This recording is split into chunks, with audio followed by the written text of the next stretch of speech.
आओ बहुत सुंदर मैया जानकी जन्म के सुंदर सन सोहर सुनाबे। जखन हिसिया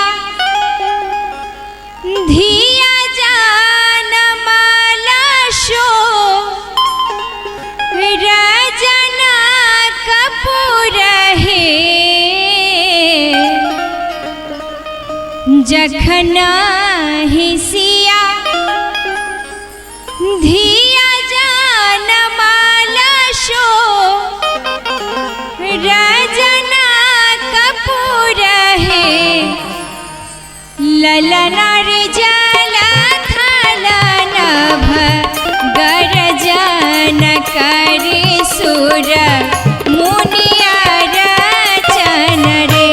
रे ललना रे जला थलन गरजन करे सुर मुनिया रचन रे। जखन हिसिया धिया जानमाला शो रजना कपूर हे। जखन हिसिया धिया जानमाला शो रजना कपूर हे। ललना रे जला थलन गरजन करे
प्यार